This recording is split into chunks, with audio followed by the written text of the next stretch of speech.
On December 1948, a man was found dead on a beach in Australia. No ID, no wallet, all labels cut off his clothes, and his fingerprints were nowhere to be found in the system. They couldn't determine a cause of death, and there were no signs of a struggle. And as if the mystery wasn't already deep enough, a scrap of paper was found in his pocket with the words, Tamam Shud. It means ended in Persian. This case is so bizarre that even 75 years later, investigators are still trying to figure out exactly what happened. And they may have gotten a break. Here is the story of the Somerton Man and how this poem may have just solved a 75-year-old mystery. Now, first things first, let's go over everything we know about this bizarre case, because there is a lot. So back in December of 1948, George Johnson, a truck driver, was making his rounds when he noticed something unusual. On the beach in Somerton, Australia, he saw a man lying face down in the sand. He seemed to be asleep, but Johnson figured he had been there long before sunset. With concerns growing that it was actually a corpse, he called the police and told them what he had seen. When officers arrived, they found the man was not breathing. He had no pulse, and he was already cold to the touch. There was nothing on him besides a half-empty cigarette pack and those mysterious words in his pocket. As the investigation continued, more and more pieces of the puzzle came together. Witnesses reported seeing the man on the beach the night before, around midnight, where he appeared to be lying on the sand, staring out into the dark ocean. But other than that, no one knew anything about him or where he had come from. The man had been well dressed the night before, wearing a brown suit, a white shirt, a tie, a hat, and shoes. But all of those clothes had their tags removed, and none of them had any identifying marks. Even his barber gave testimony that the man had asked him to shave off his neck and face hair the day before he was found dead. Clearly, the man had done this to make himself unrecognizable. It was like he had done it on purpose to confuse anyone who might find his body, and the mysteries didn't stop there either. The autopsy found nothing unusual. No drugs, no alcohol, no diseases. The man was healthy and in good shape. So how did he die? Well, the only clue investigators had was that scrap of paper. It was a fragment from a rare book of poetry called the Rubaiyat, and the phrase Tamam Shud meant ended. But what ended? The man's life, his mission, or maybe his identity? Theories started swirling right away. Was the Somerton Man a spy? Was he a lost lover? Or had somebody poisoned him and made sure he wasn't identified? Sadly, despite media outlets around the globe picking up the story and printing the man's picture, no family came forward. No missing persons report matched the description of the dead man, and no one came forward claiming to know him. After 3 months, the coroner had no choice but to rule the death a mystery. The body was embalmed and buried in an unmarked grave.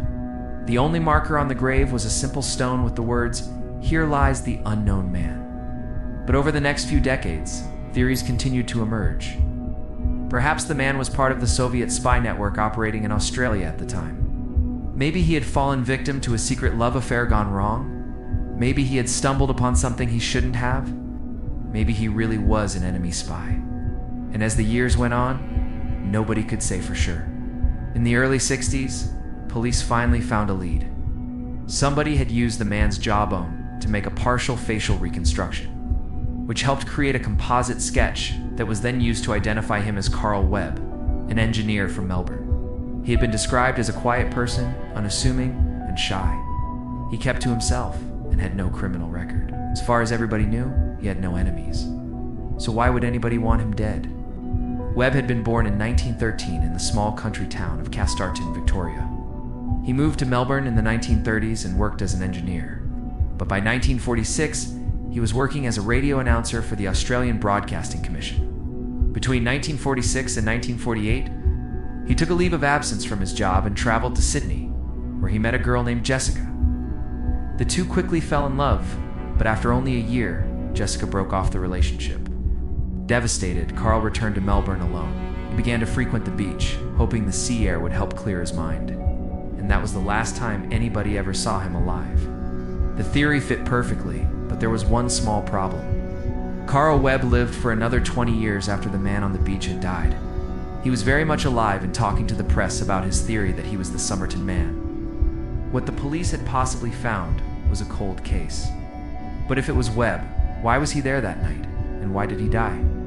Why was he stripped naked and covered in sand? Why did he write "ended"? And why did whoever killed him put his body on the beach? In 1969, police got another break.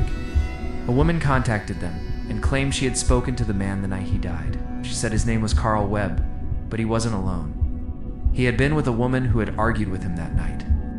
They had broken up and Webb had walked off on his own. Police immediately arrested the woman, but when they searched her house, they found nothing that linked her to the crime. She was soon released without charge. Then in 1978, after 30 years, the cold case was reopened and DNA testing was conducted. They found that the man had type B blood, but unfortunately, there was no match in the database. By 2009, the case was getting nowhere. Everybody had given up hope that the man would ever be identified. But the man's great-niece refused to accept that he was a mystery. She campaigned for years to get new DNA testing done and raise awareness of the case. Finally, in 2013, new testing found a potential match, Carl Webb, a welder from Melbourne. But once again, the mystery deepened, because if it was Carl, why was he there that night? Why did he run away from home, and why did he write "ended"? Why was he stripped naked and covered in sand? Why did whoever kill him put his body on the beach? It turns out this may all have to do with that book of poetry, the Rubaiyat. Inside the front cover, somebody had written a strange code, but nobody has been able to crack it. Many believe that the code was the key to the entire mystery, but nobody was ever able to break it until now. In July of 2023, a group of cryptographers finally cracked the code and it revealed a hidden message. But as soon as they announced their discovery, it became clear that the message was gibberish. Luckily, one of the researchers was a Persian speaker, and they quickly realized that the message had been translated incorrectly. Once it was converted into Persian characters, the message became clear. It read to live, to lose, to suffer, to die, to be without hope, to endure all with a smile. It's an odd message to say the least. Nobody knows why the killer wrote it or why the man had it in his pocket. But some believe it may have been a suicide note, perhaps explaining why he was found naked. It was his way of leaving behind any attachments. It was his way of saying goodbye. There are still many unanswered questions. Why did he go to the beach? What did he write on that piece of paper? Who killed him? Was it personal or professional? But as far as the identification goes, it appears the code has confirmed that Carl Webb really is the Somerton Man. And it makes you wonder if the answers to the rest of the questions lie within that book. Why haven't they been uncovered yet? So what do you think? Do you think the answers to the Somerton Man's murder are hiding in that book of poetry? Let me know your thoughts. Thank you for watching and see you next time.